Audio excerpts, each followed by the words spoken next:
Afternoon everyone, Dave here, selfie stickless again today, but luckily for you that means just a shorter video because my arm will be getting tired. How is everyone today? The day when the government will be announcing the new and improved lockdown. Bloody lockdowns, eh? The lockdowns that have been proven beyond doubt that don't work are going to be tightened further. Wow.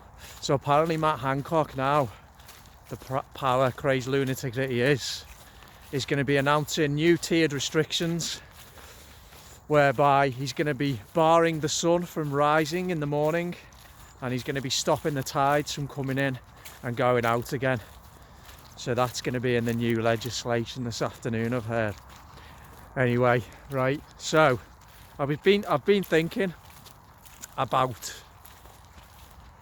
lockdown and everything that's happened this year, and one aspect of it really struck me yesterday. I was thinking about the law that states, pertaining to lockdown, that states that household mixing is not allowed. And I know that there's different rules depending on what tier you're in and different laws, and I haven't got a clue what tier I'm in anymore, what rules I'm supposed to be following, because I'll be honest with you, they can piss off.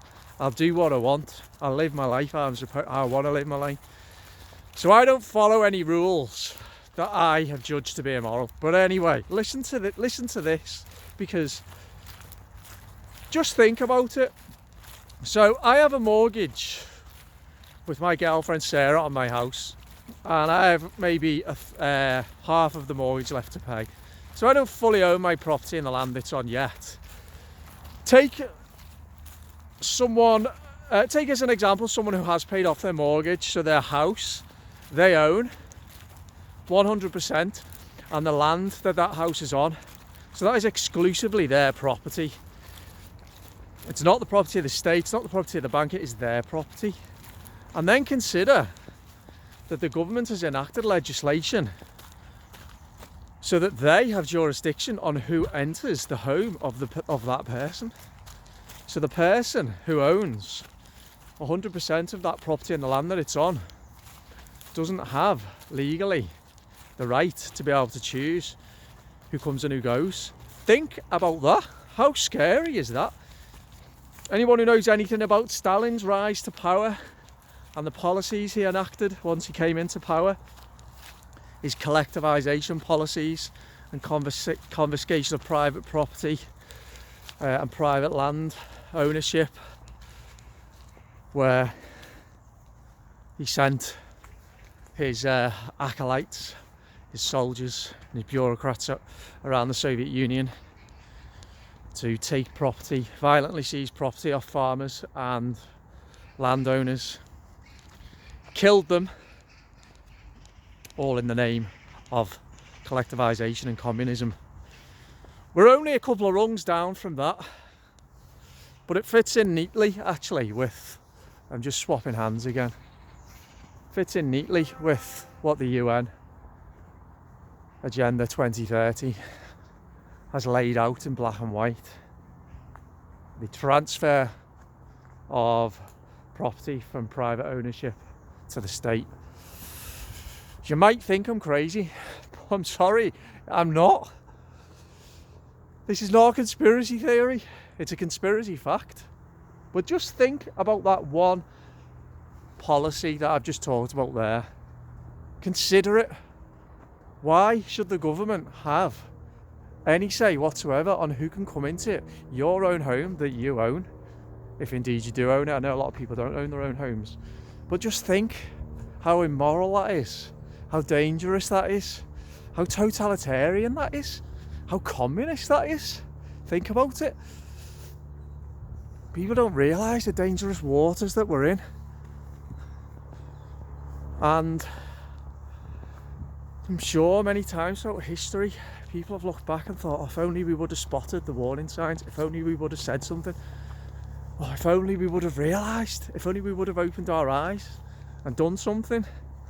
Well, we're at that point now, And I wish more people would open their eyes. I wish more people would say something, and I wish more people would realise what's going on, because it is truly, truly tyrannical. Right, okay, so that's the first thing. Now, the second thing that I was thinking of was, okay, so a pandemic, or an alleged pandemic, because as I've said a million times before, let's not forget, COVID-19 was downgraded on the 19th of March, 4 days before lockdown started, to a non-high consequence infectious disease. It's there in black and white on the government's own website. So I'm not going to call it a pandemic, but I will call it a, a disease, outbreak, a virus, whatever you want to call it. Right, okay. Which was known from the very start would only target and affect disproportionately old people. But the vast, vast, vast majority of people, 99% plus, will be unaffected by it. We now know COVID-19 has a death rate of somewhere between 0 and 1%, but it's closer to 0 in the UK. I think it's 0.3% approximately. And of course, a lot of those death figures are skewed by the fact that old people were sent by the NHS to care homes back in February and March, where coronavirus spread like wildfire in care homes and sadly killed a lot of people, the very people who we were supposed to protect. Anyway, that's not the point I'm making today, because I've made that point before. The point I want to make is, because of our reaction to this very, very mild threat, and it is a very, very mild threat, it's just that we as a generation are not used to dealing with threats, so we haven't responded to it very well. What if, and this will happen, a disease comes along that is 10 times worse, COVID-19, 100 times worse, 1,000 times worse? What if a Spanish flu comes along? It's something comparable to Spanish flu, something comparable to smallpox, something comparable to the Black Death, all of which caused humanity mass suffering in terms of the disease itself, by virtue of the fact that those diseases killed a much higher percentage of people than COVID-19. Well, what then? What balm could be applied to the economy? What policies could be enacted? How would the government respond? How would the public respond? What messaging would the media resort to? Because as far as I'm concerned, the way that sorry, I'm nearly slipping over on the ice here, it's very treacherous. The way that the response has been orientated this time leaves no room for manoeuvre. The economy is falling off a cliff edge. Fear is endemic in society.